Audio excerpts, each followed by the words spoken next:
তিনটি রোগ হলে বুঝবেন আপনি জান্নাতি। অর্থাৎ তিনটি রোগ যদি আপনার হয় তাহলে মনে করবেন আল্লাহ পাক রব্বুল আলামিন আপনাকে ভালোবাসেন, আপনাকে মহব্বত করেন। যাদেরকে আল্লাহ তাআলা ভালোবাসেন, মহব্বত করেন, তাদেরকে আল্লাহ তাআলা বিভিন্নভাবে পরীক্ষা করেন। তার ভিতরে একটা পরীক্ষা হচ্ছে অসুস্থতার নিয়ামত দিয়ে আল্লাহ তাআলা পরীক্ষা করেন। মনে রাখবেন, সুস্থতাও আল্লাহর নিয়ামত, অসুস্থতাও আল্লাহর নিয়ামত। আমরা অসুস্থ হয়ে গেলে অনেক সময় আল্লাহকে অভিযোগ করে বসে, আল্লাহ আমার কি দোষ ছিল? কত মানুষ সুদ খায়, ঘুষ খায়, তার কোনো সমস্যা হয় না, আল্লাহ তুমি শুধু আমাকে দেখো, খবরদার এরকম অভিযোগ করবেন না।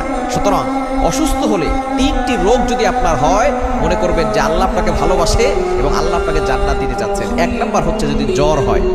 জ্বর ঠান্ডা আমাদের অনেকেরই হয়। একবার নবীজি সাল্লাল্লাহু আলাইহি সাল্লামের জামানায় কয়েকজন সাহাবী বসা, নবী সাল্লাল্লাহু বলতেছেন, একজন সাহাবী বলতেছেন আমার খুব জ্বর হয়েছে, অনেক সাহাবী বলতেছেন আমারও জ্বর হয়। এবার নবী সাল্লাল্লাহু আলাইহি ওয়াসাল্লাম বলছেন তোমরা তো আমার অন্তর্ভুক্ত, আমারও তো জ্বর হয়। কিন্তু একজন বলতেছে যে আমার জ্বর হয় না। নবীজি বলতেছেন তাহলে তুমি